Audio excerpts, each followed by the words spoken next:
I will never forget that day. The notary's office was cold, smelling of old wood and wax, and the clock on the wall ticked every second as if to make me feel my own worthlessness. Sitting among my husband's relatives, I felt like a stranger in my own life, all dressed in black, all with the same expression of feigned compassion, but in their eyes there was curiosity, hunger. When the notary opened the leather folder, the silence became heavy. Mr. Vittorio Rossi, of sound mind and will, declares I expected to hear my name right after, not out of greed, but for 35 years. I had shared every breath with that man, every sacrifice, every dream. But the name spoken was another. All assets, properties, and investments are left to Mrs. Teresa Bianchi, mother of the deceased. For a moment I thought I had misunderstood.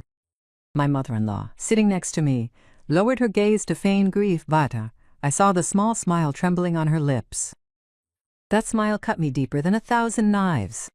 The notary continued reading in a monotonous, distant voice. To his wife, Anna Rossi, is left the house located in San Giusto, province of Siena.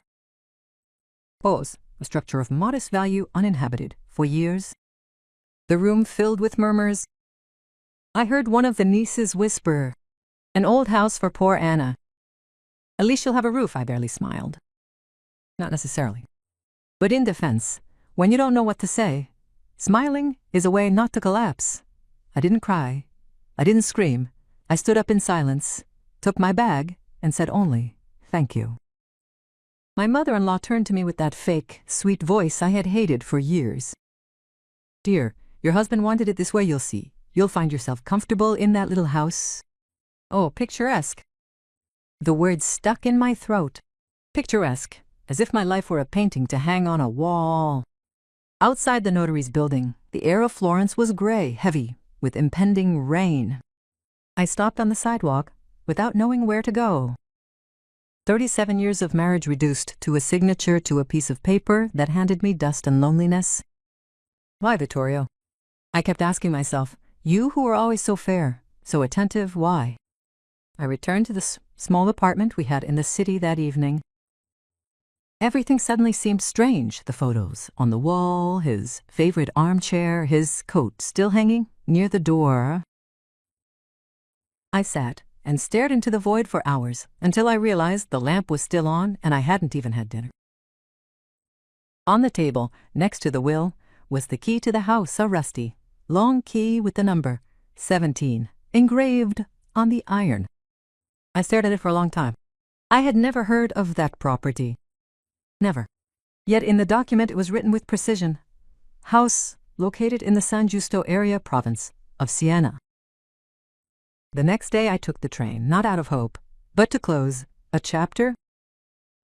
The Tuscan landscape rolled slowly past the window, and every hill felt like a memory that no longer wanted to belong to me. When the train stopped, a damp wind greeted me, along with a silence that kept me company to the small station. The taxi driver who took me up the hill barely spoke at all. When I told him the address, he raised an eyebrow. "Ah, the House of the Reds," he murmured. "Do you know it?" I asked. "Everyone here knows it, ma'am. It has been uninhabited for 20 years. Some say it's cursed." I smiled again. That smile that never reaches the eyes. Curses don't scare me anymore. The road ended in a dirt path, and there, among the olive trees, the gray house appeared, bent by time, with broken shutters and ivy climbing up to the roof. But despite everything, there was something, a shadow of life, a mute promise. I placed my hand on the rusty gate. It was cold, like the skin of the past. When I opened it, the creak echoed like an ancient lament. At that moment, I understood that this would not just be a house, it would become my answer. Because if Vittorio had left me only this, then it meant that in here there was something nobody was supposed to find, and I would discover it, even if it cost me everything that was left of me. When the taxi driver drove off, leaving me in front of the gate, the sound of the engine dissolved into the valley, as if it had taken away the last piece of the world I belonged to. I stood there for a few seconds, with the key clutched in my hand. observing the house that my husband had defined as of modest value, as if it were a useless gift. It was larger than I imagined, but time had consumed it as it does with memories. Slowly, without mercy. The plaster was cracked to the windows, closed by nailed boards, the porch covered. In a veil of dust and spider webs there were brambles in place of the garden, and an old well that looked like a blind eye turned to the sky. I wondered how it was possible that Vittorio had never spoken to me about it. In 35 years of marriage, he had never mentioned a property in San Giusto, yet his name appeared clearly in the will. I inserted the key into the lock and turned it with a sharp sound, as if I were breaking a forgotten seal. The inside was worse than I feared, a smell of mold, of staleness, of rotting wood. The walls were the color of dirty water, and on the floor were old newspapers and dry leaves, blown in by the wind, but there was also a silence different from the city's, a living, deep silence that seemed to listen to me. I approached the window and opened a shutter. The air came in cold, bringing with it the scent of wet grass. From there you could see the fields, and further away the dark silhouette of a church. I thought of the last time I had prayed and realized I didn't even remember to whom I had addressed those words, perhaps at my wedding, or to time itself. I found a half-burned candle on a piece of furniture and lit it, with the lighter I always kept in my purse. The flame flickered as if it were hesitating. Then it stabilized and cast a soft light over the room. There were pieces of furniture covered with sheets, a large wardrobe with its doors open, and a wooden staircase leading to the upper floor. Every step made the floor creak as if the house were complaining about being woken up after too many years of sleep. I opened a few doors, a kitchen with dishes still inside the cupboard, a living room, with an old piano covered in dust, and finally a small room that must have been someone's bedroom. Above the bed, hanging crookedly, was a family portrait. I recognized Vittorio, young, perhaps 20 years old, next to his mother. His gaze was serious, almost gloomy, but next to them was a man I had never seen. He had the same eyes as my husband, but a colder, more distant air. On the back of the frame, written by hand, I read, Villa Bianchi, 1969, my mother-in-law's maiden name. I felt a shiver. Perhaps the house had belonged to her family, not Vittorio's. Perhaps it had never been a gift, but an exile. I decided to sleep on the ground floor, in the driest room I could find. The bed had a sagging mattress, but I had brought a blanket and a small pillow. While trying to make the place livable, I found a tin box under a broken chair. Inside were old photos, letters, and a keychain with the initials VR, engraved in silver. I recognized it. Vittorio always carried it with him. I had seen it hundreds of times. How had it ended up here, in that house he claimed not to know? I opened one of the letters. The handwriting was my mother-in-law's. You must trust me, Vittorio. Don't let that woman convince you. The family must stay united. The date was 25 years earlier. I felt my blood turn cold. That woman had written about me as if I were a danger. She had already begun to separate me from him, to build the distance that had turned into silence over the last few years. I sat on the bed and stared at the window. Outside, night had fallen without a sound. I ate a piece of bread I had brought with me and drank water from the bottle. The wind began to whistle through the window cracks, and every so often, a branch tapped against the glass like an impatient hand. I wrapped myself in the blanket and tried to close my eyes, but every little sound made me jump. It was a subtle fear, not so much of the house, but of what it represented. I felt as if Vittorio were still there, as if he had led me to that place to tell me something he couldn't explain while alive. At one point I got up and lit the candle again, unable to sleep. The light revealed a side door I hadn't noticed before, hidden behind a curtain. I tried to open it, but it was locked. I leaned down to look at the keyhole. The hole was narrow, ancient, and the rusty key I had used for the front door wouldn't fit. Then I remembered the notary's letter. The will stated that the house had been inherited with all its annexes and appurtenances. Perhaps that room was one of them, or perhaps it was simply the heart of it all. I promised myself to look for a key the next day. When I finally went back to bed, the candle was almost finished, and the wax dripped slowly like tears. I watched the flame tremble, then go out, and I remained in total darkness.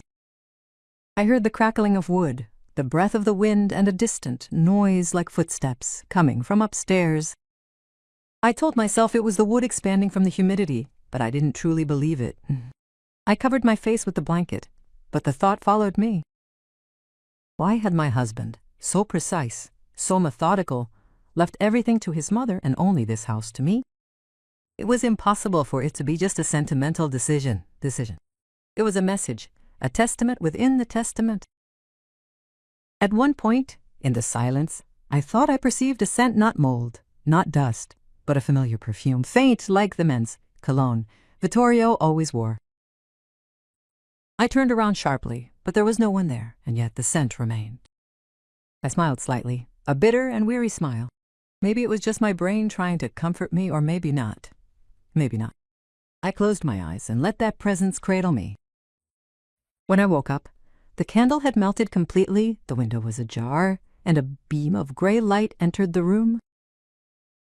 I got up with difficulty. The floor was damp and in the dust. Near the door, I noticed something that wasn't there the night before, a mark, like a line drawn, with a finger. I walked over and saw it formed 3 letters, VR, the same as on the keychain. I stood motionless, unable to breathe. Maybe it was the wind, maybe my imagination, but deep down I knew. It wasn't a coincidence, it was a sign. I decided that I would spend the day exploring the house room by room. If there was a secret, it was in there, and Vittorio had wanted me to find it. Before leaving the room, I took the rusty key, put it in my pocket, and paused for a moment. On the threshold, the sun filtered through the broken planks and illuminated the dust particles dancing in the air like tiny suspended souls. For the first time in days, I felt a sensation I hadn't felt in a long time. Determination. No longer a victim, no longer a betrayed wife, but a woman who wants to understand. I stopped in front of the closed door, touched it with my fingertips and whispered, "All right, Vittorio, if this is what you wanted, I'll find it out." The floor creaked under my steps as if the house were responding to my vow. I had never imagined that the house hid something so tangible, something that wasn't just dust or faded memories. While exploring the lower floor, moving old chairs, boxes, and furniture that seemed crazed in the darkness, I noticed a different surface behind a panel detached from the wall. It was darker, colder to the touch. I leaned, grazing the wood with my fingers, and sensed the groove, a secret door. My mind raced. There was no sign of a handle or visible lock, just a rusty but sturdy iron plate that seemed to have been waiting decades for someone capable of understanding its value. The dust accumulated in the corners of the panel showed that no one had been there for years. My heart was beating hard, faster than I remembered being normal at my age. Each step forward was a step into my husband's story, into the history of a life I thought I knew, but instead kept revealing shadows to me. While observing carefully, I found a small yellowed envelope near the chest. It bore my name written in a familiar handwriting, the handwriting of Vittorio. My hands trembled as I took it, as if I already knew that what I was about to read would change everything. Inside, a short letter, without decorations, written in blue ink, almost faded. "If you are reading this letter, Anna, it means I am no longer by your side. The house left to you is not just the shelter, but the keeper of what no one must touch. In here you will find the truth. Trust me, but be careful. A sentence at the bottom, below the signature. The key is hidden where you least expect it." My gaze fell to the floor. Near the worn rug there was a tiny, hollow, barely perceptible, like a wound left by time. I touched it, felt the cold metal of the key, tiny, hard, to see if I hadn't been so careful. It was so small, it couldn't have opened a normal door, but the chest, yes, that seemed made for it. My mind began to race. If Vittorio had left all this, why hadn't he relied on official documents? Why a key, a letter, and an old, isolated house? Perhaps he wanted only me to find the treasure so the truth wouldn't be within reach of his mother, sister, or anyone else who wanted to exploit it. I knelt before the chest. It was imposing, made of wrought iron, heavy, resembled numbers and dates. Oxidation had turned the surface into an irregular mosaic, and the central lock was complicated, ancient, with mechanisms I had never seen. There was a sense of sacredness to the object. It seemed more like a guardian than a container, as if it had the task of protecting something priceless. I tried to turn the key, it fit, but there was no click, a click I was waiting for, and that didn't come because the key was just the first test of my patience. The following day, after a sleepless night in that room full of shadows and silences, I decided to clean the chest to understand its structure. I found forgotten tools, rusty screwdrivers, and a magnifying glass that Vittorio probably used to inspect documents. Every object seemed to have a story, and I felt his presence in every corner, in every creak of the floor beneath my steps. I began to study the engravings, to trace the numbers and letters with my fingers. There was an order, a logic. It wasn't just a container, it was a puzzle, a test. Vittorio had challenged me, and I accepted the challenge with a thrill of excitement and fear. As I worked, I found a second, smaller envelope hidden under a corner of the chest, with an address written in code. My hand was shaking slightly. The truth was close.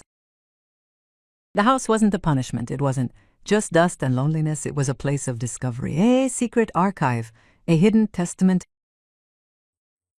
And I, who had always believed I had been deprived of everything, felt the first thrill of power. For the first time in months, after days of disappointments and deceptions, I felt alive, present, with a clear goal before me. The key finally turned. A sharp, metallic sound, the mechanism moving slowly and precisely, and a door opening to reveal total darkness. Inside, there was no smell of dust like in the rest of the house, but something different, ancient, forbidden. My heart raced. Vittorio had hidden there what he couldn't leave to his mother, what no one should have found before me. I turned on a small flashlight I had brought and lit up the inside of the safe. I couldn't believe it. Ancient gold, documents in sealed envelopes, jewelry with precious stones, property deeds, and international bank accounts. Everything I thought was lost or left to my mother-in-law was there, before my eyes, protected by the house, the key, and the silence.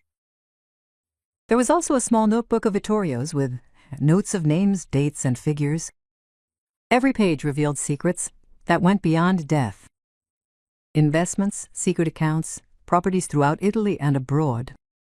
Everything was in my name. Everything was intended for me, but, along with the joy, a knot formed in my stomach. Altered documents, suspicious signatures. Someone had tried to erase my inheritance. The mother-in-law, most likely. The realization was complete and paralyzing. I held in my hands not just the proof of the truth, but also the key to unveil a fraud, to confront those who had dared to betray my husband's will. The house, the safe, the key, the letter. Everything was a secret testament, a final challenge, and I was ready to face it. Sitting before the safe, looking at every object, every document, I felt a sense of calm and power growing within me. I was no longer a betrayed wife, no longer a woman pushed aside. I was the keeper of the truth. And that night, in the old house in the Tuscan hills, I decided that I would discover everything Vittorio had wanted to protect, and I would restore order, with the patience and calm that only the experience of a lifetime could give.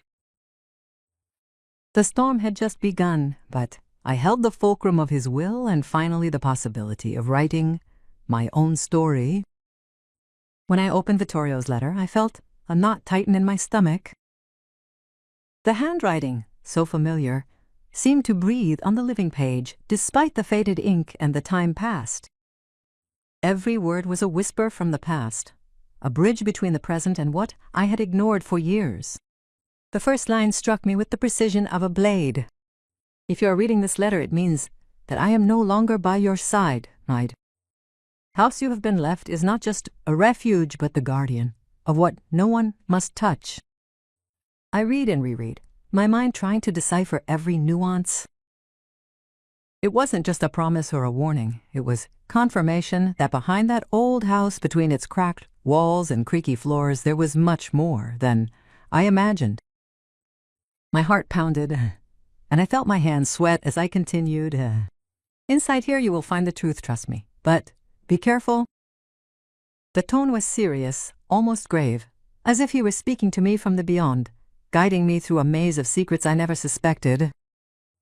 The letter ended with an enigmatic phrase, the key is hidden where you least expect it. I should have understood. I should have searched.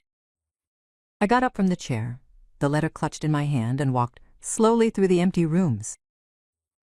Every object, every piece of furniture, every photo seemed to align with Vittorio's words. The picture hanging crooked on the mantel, the dusty dishes in the cupboard, the old clock stopped at 10:15. Everything took on a new meaning, a sense that only those who truly knew him could understand. The house was not just an abandoned place, but a container of memory and secrets, a silent keeper of Vittorio's life. Then, as if by chance or fate, my eyes stopped on a small, dark wooden cabinet in the main room. It was low, seemingly insignificant, yet something about it captured my attention. I knelt down and observed it closely. The handle was worn, but not broken, mahbiggen. I moved the cabinet slightly, and behind it, hidden by the wall, I noticed a small hollow. There was no visible lock, but the metal of the chest I had found yesterday came to mind. The key was tiny, and the chest itself was a complicated, ancient object. Perhaps the cabinet hid a clue, or perhaps it was just a test of patience. My mind began to wander between memories and assumptions. Vittorio, a reserved and meticulous man, had always hidden details of his financial life, properties, and contracts he managed away from my eyes. Not to challenge me, at least not in a cruel way, but to protect me, perhaps, or to protect what he knew would be contested after his death. All those years, my mother-in-law had always shown an almost morbid interest in every tiny movement of my life. I had smiled, I had endured, I had accepted the constant presence of Vittorio's mother as an inevitable part of our marriage. But now the truth was emerging clearly.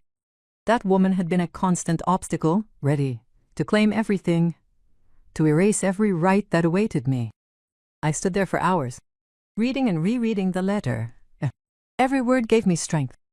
It reminded me that I was not alone in this silent battle. Vittorio had left clues, tools, keys not to punish, but to guide. It was as if he were saying to me, Anna, are you ready to understand? Are you ready to act? The realization of his ingenuity, of his strategy, wrapped me in an unexpected warmth. It wasn't just the possession of assets. It wasn't just the wealth. It was the knowledge, the hidden truth, the right to reclaim what was rightfully mine. The afternoon slipped into evening. The warm sunset light filtered through the broken windows, casting long shadows on the cracked walls. I sat on the floor next to the chest, clutching the letter in my hands. I felt the silence of the house, the breath of the wind between the floorboards, the distant sound of an owl on the hill. Everything conspired to create an atmosphere of sanctity, as if the house itself respected my role as guardian of such a delicate and powerful secret. I decided to follow every clue with patience. Every object, every detail, every creak of the wood could be the key to discovering what Vittorio had hidden. It wasn't a material treasure, or at least not only that, it was control over my own inheritance, the chance to redeem years of injustice, the proof that the truth could emerge even after death. The night arrived slowly, and I was not yet hungry, I was not thirsty, I had no need to sleep. The letter had been more than a message. It was an invitation to vigilance, a warning not to trust those who would try to deceive me. It was the key to everything, literally and metaphorically. I lay on the floor with the letter beside me and the chest in front, my heart beating fast but calmly. I knew that the next day would be decisive, I would explore every corner of the house, every drawer, every secret, and I would find what my husband had protected for me. Sitting in the dark, watching the flickering glow of the candle, I felt, for the first time in weeks, a sense of responsibility and power combined. No longer a victim, no longer a betrayed wife, but guardian of the truth. The letter had ignited something inside me, and I knew my life was about to change. It wasn't just a testament, it was a call to action, and I was ready to answer it. When I finally decided to face the chest, a mixture of excitement and fear wrapped around me like a dense fog. The key Vittorio had left slid into the lock with surprising precision, and I felt the mechanism move with a click that seemed to echo through the empty walls of the house. The iron door opened slowly, revealing a dark, cold interior, charged with mystery. As if the objects inside had waited for decades to be discovered by me, the sole heir, to their guardian.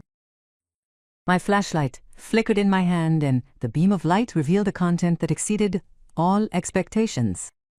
Neatly organized packages, sealed envelopes, antique wooden boxes, and velvet pouches. Every object was an enigma, a piece of the puzzle that Vittorio had patiently built without me knowing, without anyone else suspecting. I approached the first package, a dark wooden box with a latch, and opened it with trembling hands. Inside I found international banking documents, papers, bound with seals, contracts, and certificates attesting to properties in Italy, Switzerland, and France. Every document bore my name or Vittorio's, never my mother-in-law's. I felt a chill run down my spine. Everything I thought was lost or assigned to someone else was here, hidden amidst dust and rotting wood. Incredulity mingled with anger. How could anyone have tried to erase this legacy, have tried to make me believe I had been deprived of what was rightfully mine? Then I opened a blue velvet box and found antique jewelry, finely crafted gold necklaces, bracelets with precious stones, and rings set with diamonds and emeralds. Each piece seemed to tell a story. They were gifts, investments, fragments of a life Vittorio had built for us, hidden to protect me from the greed and covetousness of those who would have tried to take advantage of my good faith. I leaned down and breathed deeply. It wasn't just material wealth, it was the tangible symbol of my husband's control, will, and foresight. Among the documents I found a small, carefully bound brown leather notebook with Vittorio's handwriting beginning to reveal details about properties, investments, and the names of trusted individuals. There was a list of bank accounts with encrypted codes and notes on how to protect each one from prying eyes. I sat on the floor with the notebook in my lap, turning page after page, and realized that Vittorio had foreseen everything: his mother's influence, the possibility of fraud, even attempts to forge wills. Every note was a secret, a protection, a strategy to ensure that in the end I would be the one to get what was meant for me. But along with the joy, I felt a subtle pain. Someone had tried to sabotage his plan, altered documents, suspicious signatures, erased notes. Everything indicated that his mother-in-law, or some complicit lawyer, had manipulated the papers in the final days before Vittorio's death. My mind tried to reconstruct the steps of that scheme, to understand who had dared to challenge the husband I knew and threaten what was mine by right. The silence of the house enveloped me. Every creak of the floor seemed to mark the time I had lost without knowing, the time when someone had tried to deprive me of everything. I stood up and looked at the room, the dust, the old furniture, the open trunk. Everything took on a new meaning. The house was no longer an old, abandoned home. It was a secret archive, a place of hidden truth, a living testament that asked me to act. My hands trembled as I took every document, every sheet, every precious object, aware that they were the irrefutable proof of Vittorio's wishes. If I wanted to, I could confront anyone who had tried to deceive me. I could reclaim what was mine and restore justice. While I arranged everything on the floor, I noticed a smaller envelope hidden among the main documents. It was sealed with a red ribbon and bore my initial. Inside was an even more personal letter. Vittorio explained that his mother had always tried to push me away from him to control every step of my life, and that the house, the trunk, and the documents had been created as a final defense, a way to ensure I wasn't deprived of my inheritance. Every word was written with the precision and love of a man who had thought of everything except his own death.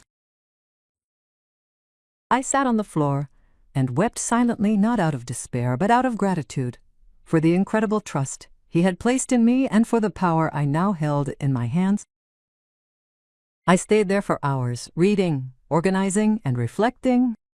Every document told me something new. Land in Tuscany, a villa on Lake Como, a small palace in Florence, foreign accounts. Vittorio had accumulated it all for me, but it wasn't a matter of wealth. It was his will, his trust, his protection.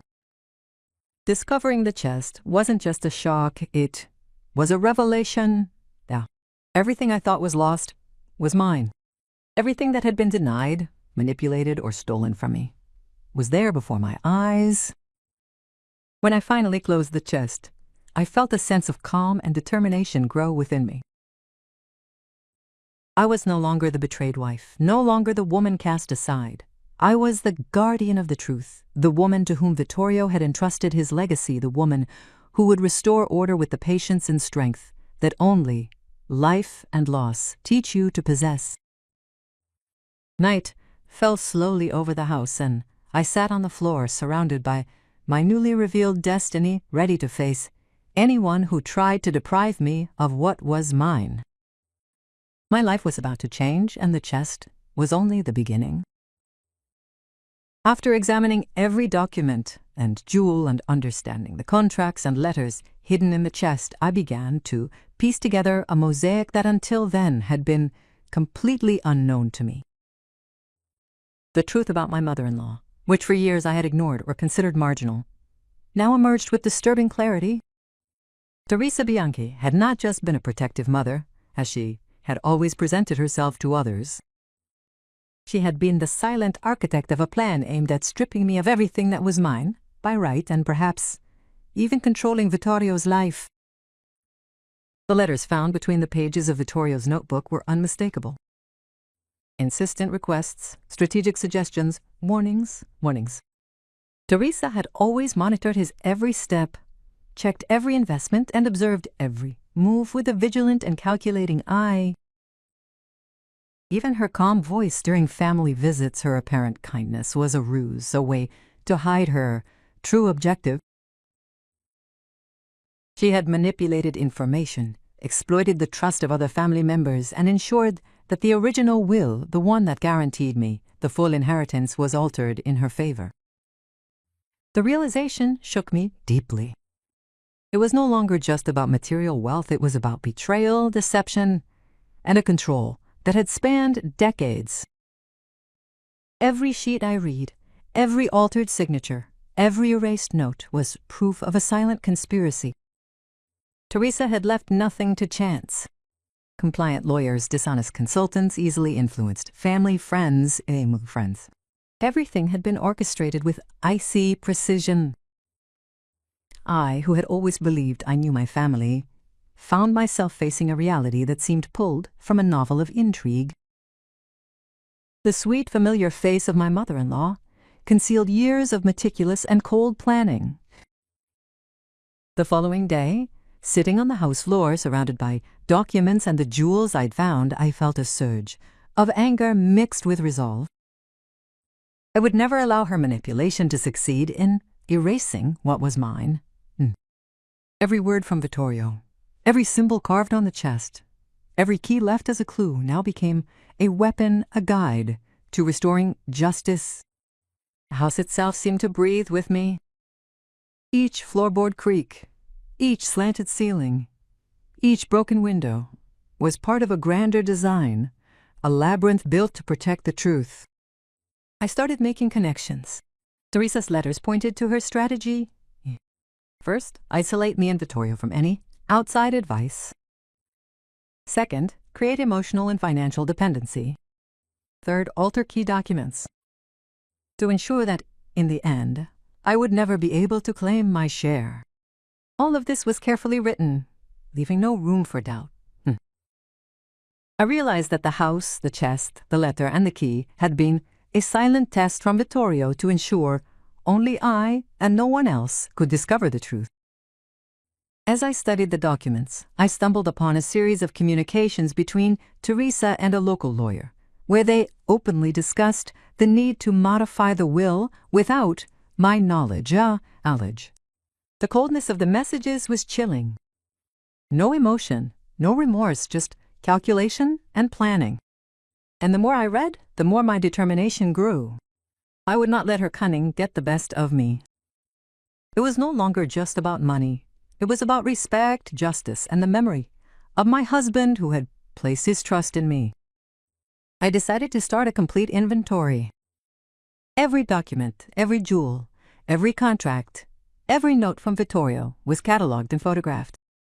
Each item was irrefutable proof of his will and the fraud perpetrated by Teresa. The sense of power growing inside me was new, but it wasn't greed. It was awareness, it was rights. It was the possibility of restoring a balance that had been distorted for too long. As the day came to an end, I sat before the chest watching the long shadows cast by the sunset light on the cracked walls. Each object inside had a story, each document had a meaning, and I finally understood Vittorio's plan. He was a far-sighted man who understood that my mother-in-law would try to overwhelm me. Every detail had been thought out to protect me, his family, and the memory of our life together. The thought of my mother-in-law's conspiracy didn't make me tremble, but ignited a quiet determination. I would use every document, every piece of evidence, and every detail to bring the truth to light. There was no need for immediate direct confrontation, no need for visible anger. The strategy was clear. Observe, gather, prepare, and when the moment was right, act with calm and precision.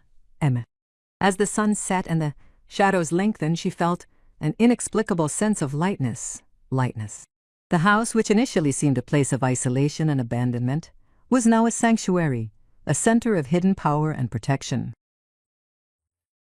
My mother-in-law thought she could manipulate everything, but she ignored the presence of me, Anna Rossi, ready to uncover the truth and reclaim what was rightfully hers. I closed Vittorio's notebook, looked at the chest and the key, and felt a calm I hadn't felt in years.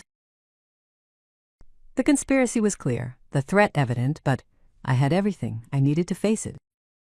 Night fell slowly over the Tuscan hills, bringing with it a silence that was my ally.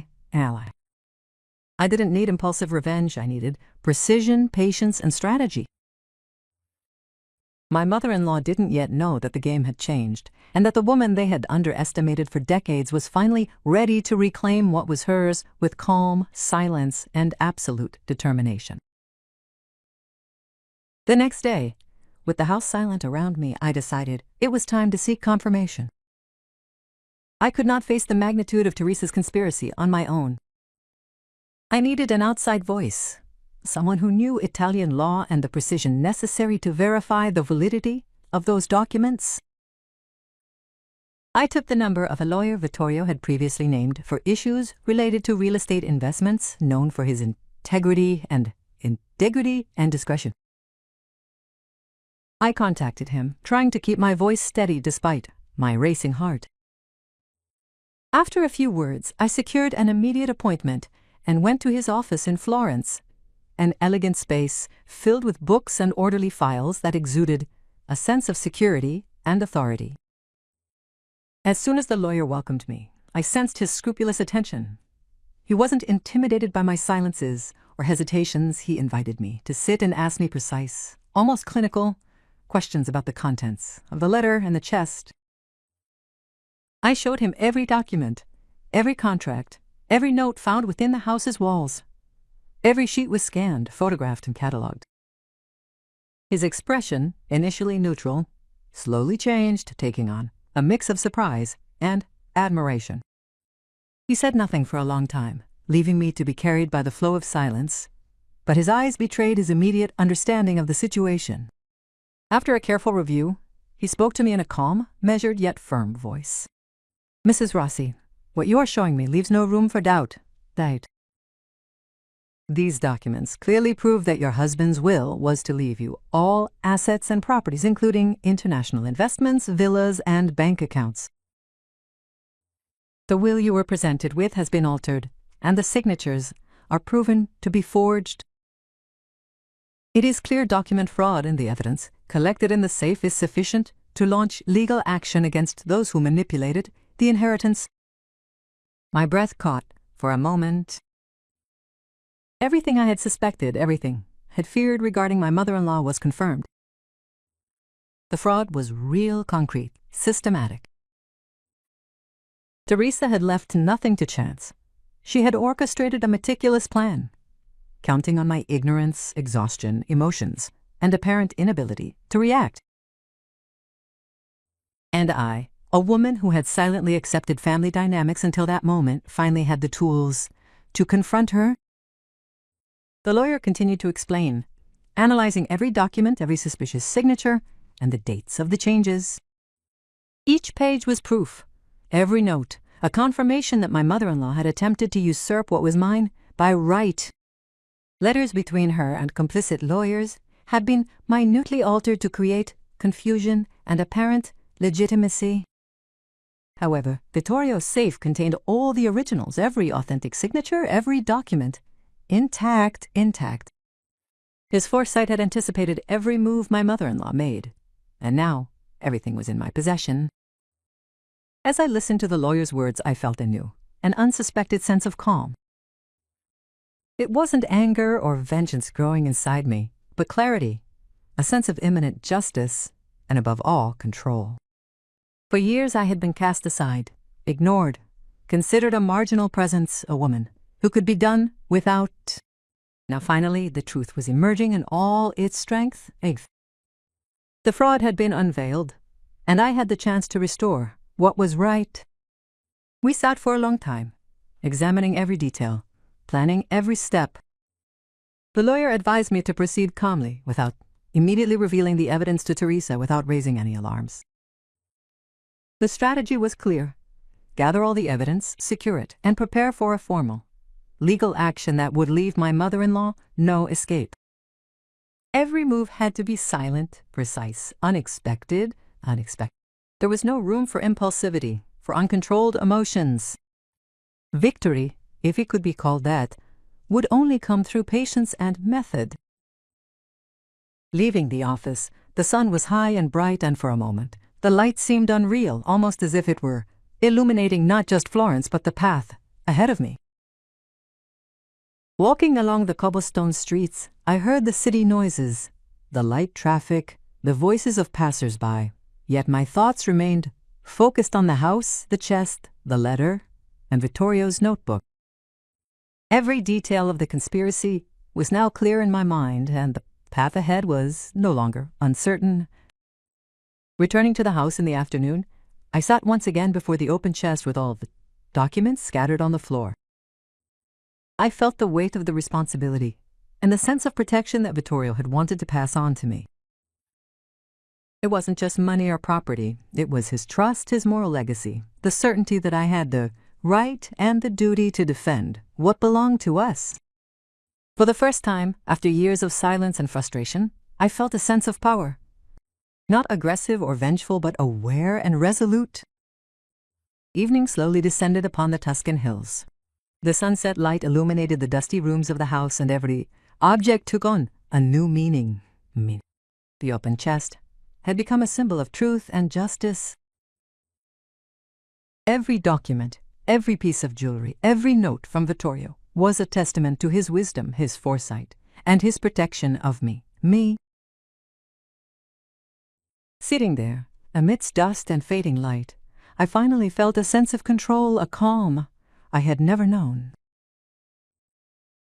My mother-in-law, with all her cunning, would never have predicted my reaction, my patience, my ability to gather evidence and prepare with precision. And as night fell over the hills, bringing with it silence and mystery, I knew my life was about to change. No longer a victim, no longer ignored, but a guardian of the truth and Vittorio's will.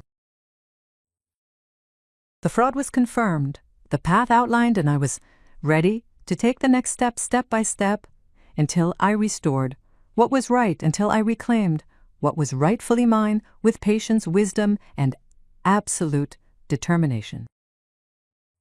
I decided not to act impulsively.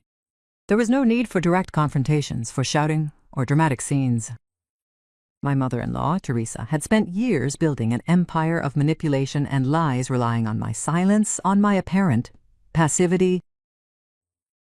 She had underestimated the patience and clarity that only suffering and experience can bestow upon a woman who has known loss, injustice, and betrayal. Sitting in the old house in San Giusto, surrounded by the open chest, the authentic documents, and the hidden jewels, I planned every move, with meticulous care, every paper, every piece of evidence. It was a piece that would allow me to tear down the facade of innocence that Teresa had built before the other family members and the compliant lawyers. I began by collecting and cataloging everything. Every document was photographed, every letter scanned, every contract numbered and marked with precise annotations. It was no longer about material wealth. It was about truth, justice, and Vittorio's memory. Every step my mother-in-law took, every move calculated to make me look ignorant or incapable, would now face an impenetrable defense. I prepared a complete file, organized and understandable only to those capable of reading and grasping the fraud and deception perpetrated. Then I contacted my trusted lawyer, the man Vittorio had appointed earlier, and together we began drafting legal letters, requests for notarized verification, and reports to the relevant authorities. Every action had to be precise, legal, and unassailable. Teresa knew nothing of this silent preparation. Every calculation, every prediction, every manipulation of hers was destined to fail. I was in no hurry. Haste belonged to those who had operated in deceit, and now time was on my side. In the following days, I monitored every move my mother-in-law made, without her knowing. Teresa continued to act as if nothing had changed, as if the inheritance were still firmly in her hands. The compliant lawyers, unaware that I possessed irrefutable documents, continued writing letters, proposing false solutions, and trying to convince me to give up. I responded only with silence. No formal refusal, no threat, only silence and calm, as if the wind itself carried my invisible presence through the rooms of the villa. Every move was carefully observed. Every word Teresa spoke was mentally recorded. Then came the moment to take the first decisive steps. Through my lawyer, we sent formal requests for verification of the altered documents and legal notices demanding confirmation of the signatures and contracts. Teresa, initially convinced of her own impunity, began to feel a slight pressure, the first sign that something was changing. Her apparent calm wavered in the face of official letters and notices questioning the validity of the will and the authenticity of the contracts she had manipulated. In the days that followed, the tension grew. Teresa began to show signs of nervousness, frequent phone calls to lawyers, consultations with trusted friends, requests for clarification and advice. I observed everything from afar, without ever intervening directly, letting the accumulated pressure do its work. Every misstep, every hesitation, every nervous reaction was confirmation that power was shifting from her hands to mine, not with violence or anger, but with precision and patience. The final blow came with the official notification of the notarized review of the documents. Teresa's lawyer, while trying to defend his client, could not deny the clear evidence. Forged signatures, falsified contracts, incriminating letters, everything confirmed the fraud and manipulation. Within days, her facade of innocence crumbled before the eyes of relatives, lawyers, and local authorities. Properties were blocked, accounts frozen, and Teresa suddenly found herself vulnerable with no way to maintain control. I watched it all in silence from the old house. I felt no sadistic joy. I sought no immediate revenge. I felt the lucid calm of someone who knew they had planned everything with precision, who had honored the memory of their loved one and could, now, restore the natural order of things. Power was not in anger, not in aggression, but in patience, in gathering evidence, and in the ability to wait for the right moment.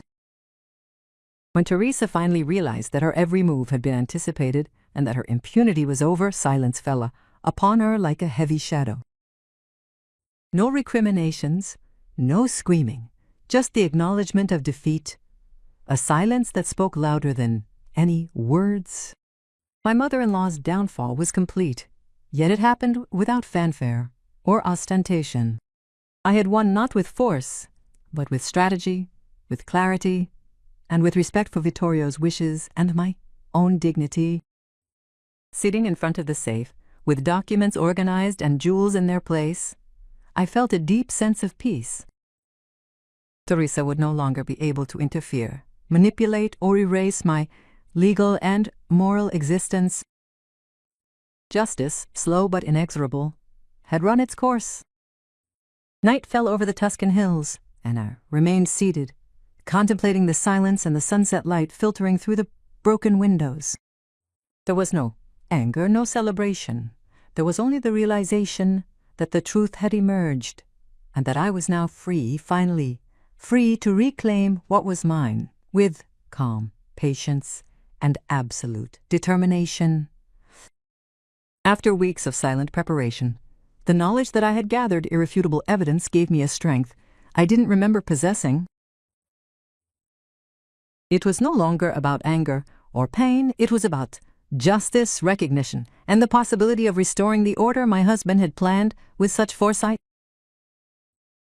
Every document, every contract, every jewel recovered from the safe now became a tool to reclaim what was mine, not with shouting or aggression, but with method, precision, and absolute calm.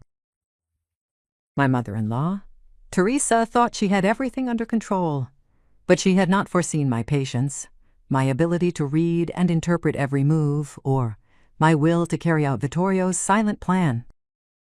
The first step was to officialize the revision of the will with the notary and the competent court. Vittorio's trusted lawyer guided me through every phase, ensuring every document was carefully examined and nothing was left to chance. Bank contracts, real estate, foreign accounts, and jewelry were listed in detail with original signatures and Vittorio's notes confirming the validity of my claims. Every piece of evidence I had found in the safe was verified, authenticated, and secured. A sense of power grew slowly within me, not out of vanity or greed, but because I finally had the tools to restore what was right, to repair years of injustice and manipulation. Teresa began to perceive the scope of my actions. Her phone calls to lawyers became more frequent, her tone more anxious, and her apparent confidence slowly crumbled. I didn't answer directly. I didn't communicate with her, but I watched every signal carefully, every hesitation, every gesture that betrayed her awareness of being discovered. It was a silent dance, a battle of nerves and strategy, and I was in command of time and space. Every day brought confirmation, small details that strengthened my position and weakened hers. When the court finally confirmed the validity of the original will and the recovered documents, I felt an indescribable sense of liberation. Everything Vittorio had accumulated, everything he had protected for me, was returned to my hands. Properties in Tuscany, a villa on Lake Como, bank accounts in Switzerland and France, real estate, investments in Florence and other Italian cities. Everything was now rightfully mine. It wasn't just wealth, it was proof that justice, even when delayed, can prevail over lies and manipulation. My mother-in-law, Teresa, lost control completely. The properties were seized, the accounts frozen, and local authorities began thorough investigations into the forgery of documents and the manipulation of the will. Her facade of innocence and apparent sweetness finally fell away, revealing the true nature of her behavior to everyone. Calculation, greed, and silent manipulation for decades. There was no need for spectacles, shouting, or direct confrontations. The truth emerged on its own, inexorable and precise. Sitting in my new villa, watching the Tuscan hills illuminated by the golden light of the sunset, I felt a sense of peace and control I had never known. I was no longer the betrayed wife, the woman cast aside, the victim of a family conspiracy. I was the guardian of the truth, the woman who had gathered all the evidence, who had planned every step with precision, and who had now restored what was right. Every room, every object, every document reminded me of the journey I had faced, the patience I had cultivated, and the wisdom I had acquired. In those days, I also dedicated myself to managing the properties and accounts, not as a show of ostentation, but as an act of responsibility. Every choice was considered. Every decision reflected Vittorio's will and my ability to govern what lay ahead for us. The days were long, full of tasks, but every evening, sitting in front of the window, watching the hills and the changing sky, I felt a deep sense of fulfillment. I had reclaimed what was mine, but calmly, without shouting or drama, only with patience, strategy, and silent determination. The day I officially signed the transfer of ownership, a sense of closure and rebirth enveloped me. There was no hatred, no blatant revenge. There was awareness, justice, and freedom. Teresa could no longer interfere. She could no longer manipulate, and I could finally live by my own rules, respecting my husband's memory and my own dignity. The house that once seemed a neglected refuge, the chest that held the truth, the letters and the documents were now symbols of a silent and definitive victory, proof that patience and precision can overcome years of deceit and betrayal. Sitting before the fireplace with the walls lit by the sunset and the silence surrounding me, I understood that my life was entering a new phase. I was no longer subject to family manipulations, no longer a victim of deception. I was free to choose how to live, to manage what was rightfully mine, to honor Vittorio's memory and to build my own peace. The reclamation was complete, and the sense of power, non-violent yet real, was in my hands. After reclaiming what was mine, I found myself alone in the large villa that Vittorio had guarded with such foresight, no longer a victim of lies, no longer a silent spectator of family manipulations, but the guardian of the truth and his legacy. The house that was once left to me as a punishment, the old residence of San Giusto, remained in my heart as a symbol of resilience. Within those crumbling walls and creaky floors, I had discovered a power no one could take from me, a hidden knowledge that was now mine, fully mine. Every document, every jewel, every note from Vittorio represented not just material wealth, but tangible proof of a silent love, of his trust, and of my ability to protect what lay ahead. In the following days, I dedicated myself to organizing the properties and investments. I didn't do it out of ostentation or revenge, but with calm and precision, respecting Vittorio's wishes and my own dignity. Each morning began with a walk among the olive trees and cypresses of the estate, the fresh Tuscan air filling my lungs and reminding me how powerful the sense of freedom gained with patience and strategy really is. My steps intertwined with my memories. Every leaf, every scent, every ray of sun seemed to speak to me, confirming that I had chosen the right path. I transferred part of the assets into trusted management, choosing people who shared my ethics and discretion, the villas, the land, the foreign accounts, the jewelry, collections. Every element was ordered, catalogued, protected. It wasn't just a matter of property, but of control, responsibility, and freedom. Every choice, every decision was an act of silent power, an assertion of autonomy that no one could ever undermine again.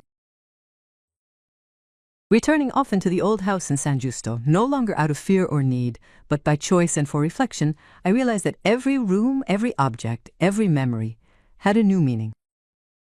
The open chest, Vittorio's letter, the documents I had gathered had become a part of me, silent witnesses to what I had to face and the strength I had discovered within myself.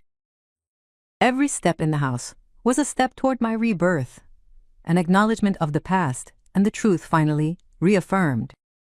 In the following months, I stabilized my life in the main villa.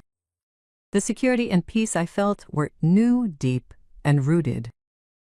There was no need for a blatant comeback. Justice had been served with patience and precision, without clamor, without shouting, without violence. My mother-in-law had been defeated by silence and strategy, and now I could enjoy my freedom without feeling oppressed by resentment or fear. Every sunrise and every sunset on the villa's terrace reminded me that life can be reborn even after betrayal and loss, and that patience and determination lead to unassailable results. I decided to use part of the resources to carry out projects that had meaning for me. A small library with ancient and modern books, a room for painting and writing, and a garden with native flowers and plants, symbols of life that grows despite difficulties. Every day, as I tidied the villa, planted trees, or read in the silence, I felt a sense of peace and completeness growing within me that I had never felt before. Freedom was not just tied to money or property, but to the possibility of living by one's own rules without depending on anyone, without having to justify one's existence anymore. Every now and then I received messages or calls from relatives or acquaintances asking for explanations, trying to reconstruct the story according to their own versions. I didn't answer. There was no need. The truth was already clear, visible in the documents, in the properties, in the decisions I had made. Every action was documented. Every choice was right and unassailable. Silence, as Vittorio had intuited, was the most powerful weapon: to observe without reacting, to act only when necessary, and to let the evidence speak for itself. One afternoon, while walking through the estate's hills, I watched the landscape, illuminated by the sun setting behind the mountains. The wind caressed the olive leaves, and a sense of gratitude and peace filled my heart. There was no more fear, no more pain. The life I had rebuilt was mine. Authentic, free from deceit and manipulation. Every breath was an act of freedom. Every step a symbol of my resilience and my ability to face injustice with intelligence and calm.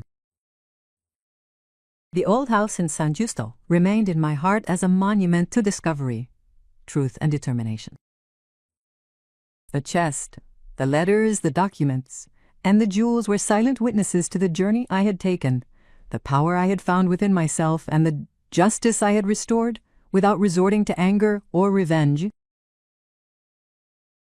And so, in my villa, amid the scent of flowers and the silence of the Tuscan countryside, I finally felt free.